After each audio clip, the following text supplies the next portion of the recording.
Imagine the vast rolling landscapes of North America before European contact.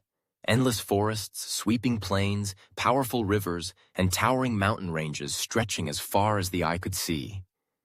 On this stage lived millions of people, native North Americans, whose societies were as diverse and sophisticated as the landscapes they inhabited. Yet, for centuries, their histories have often been overshadowed or misunderstood, frequently painted with broad, inaccurate brushes. One reason for this misconception lies in a phenomenon known as the Black Legend.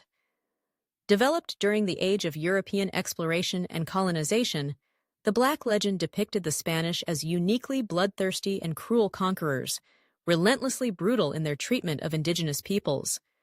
This narrative was used, especially by rivals of Spain, to frame the Spanish as villains and, by extension, to suggest that the indigenous peoples of the Americas were little more than hapless victims.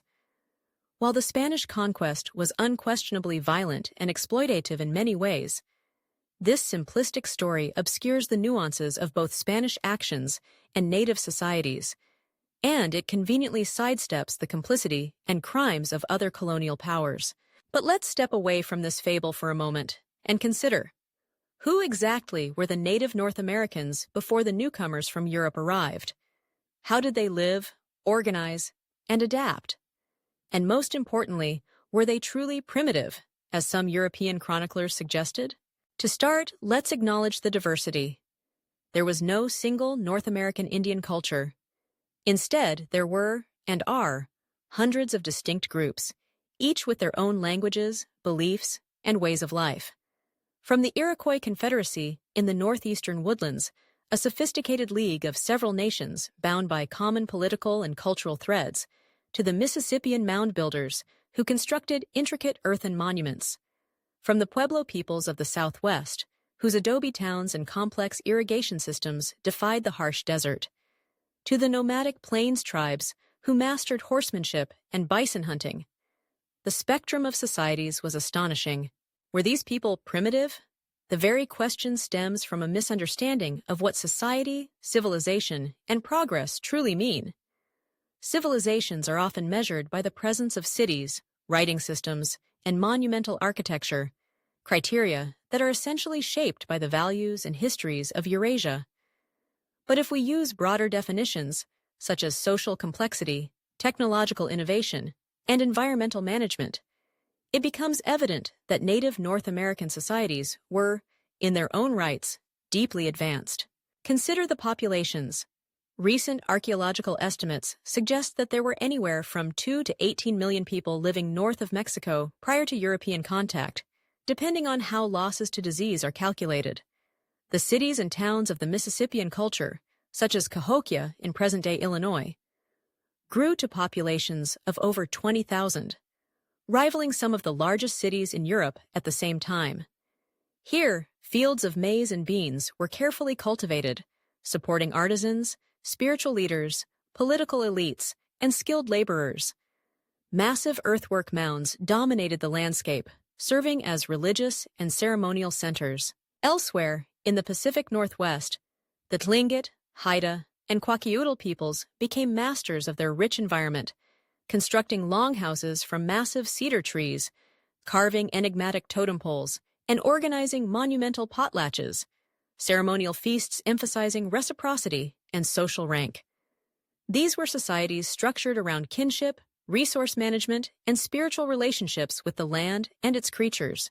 Along the Atlantic, the Powhatan Confederacy, numbering perhaps 14,000 to 21,000 people, established a network of tributary relationships, with towns practicing agriculture and seasonal fishing, all under a system of centralized leadership.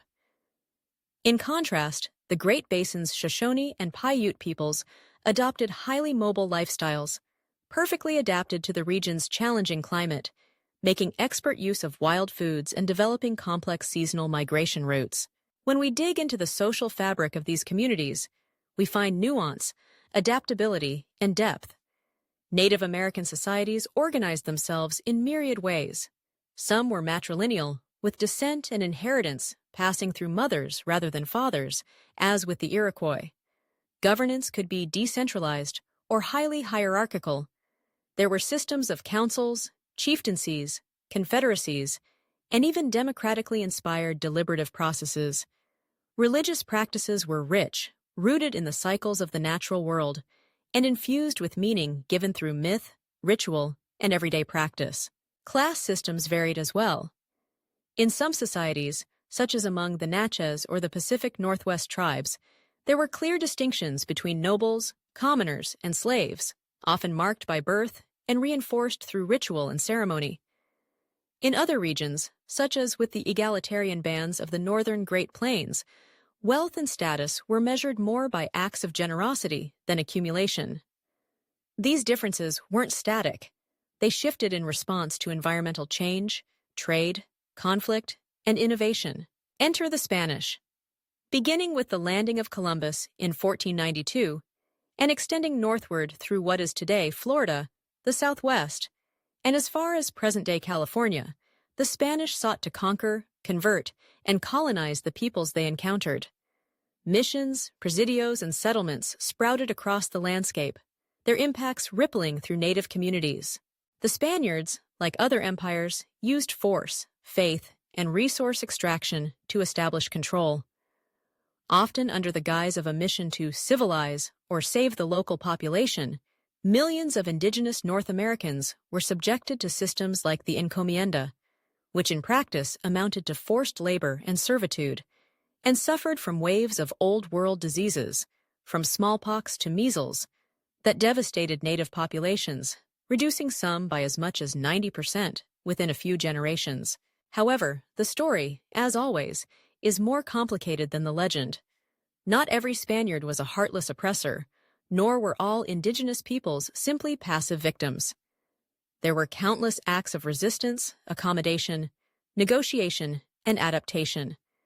Native leaders formed strategic alliances, adopted new technologies, and sometimes used Spanish legal systems to their own advantage.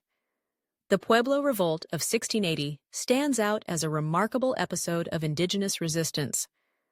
A coalition of Pueblo peoples in the Southwest drove the Spanish out for over a decade, reclaiming their lands and ways of life, at least for a time. Among the tools used to justify Spanish actions was an ideological framework rooted in both religious zeal and deep-seated ethnocentrism. At the same time, however, some voices within Spain, notably Bartolomé de las Casas, condemned the brutal treatment of native peoples and advocated for more humane approaches. This internal debate, though limited in its practical effects, laid bare the contradictions of empire, the drive for wealth and power, against a stated commitment to moral and spiritual salvation. Here enters our mystery document, a passage from Bartolomé de las Casas's famous critique, a short account of the destruction of the Indies, in which he describes the horrors perpetrated by Spanish colonists. His text, widely circulated in Europe, fueled the Black Legend, amplifying stories of atrocity and fostering an enduring image of the Spanish as uniquely monstrous colonizers. Yet, ironically, by focusing so much attention on Spanish villainy, the atrocities committed by other European powers, from the English in New England to the French in Canada, often faded into the background. The Black Legend, then, serves as both a warning and a mirror. It warns how single narratives can both promote and obscure the truth, painting entire peoples, both conquerors and the conquered, with a single broad stroke. The truth, as always, lies in the complexity. Spanish colonization was brutal in many ways, but it was also mixed with attempts at reform, accommodation, and cross-cultural exchange.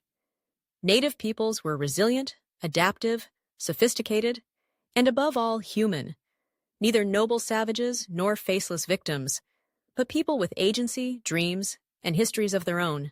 As we reckon with these legacies today, it's essential to move beyond the myths. Native North Americans were not primitive, nor were they passive in the face of colonization. Their societies were rich, inventive, and profoundly connected to their environments.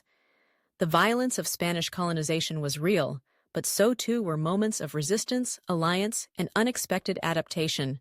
To truly understand the story of North America, we must listen for the voices behind the legends, the everyday people both native and newcomer, whose lives wove the fabric of the continent. We must remember that history is rarely black and white, and that the truth lives in the gray areas. In the meeting places between cultures, the choices made under pressure, and the resilience of human communities in the face of overwhelming change. By shedding the simplistic labels of primitive and pushing past the shadows cast by the Black legend, we open ourselves to a deeper, fuller understanding, not just of what happened, but of the people who made and remade North America, time and again. The real story is not of conquest or tragedy alone, but of persistence and possibility. And it continues to unfold today,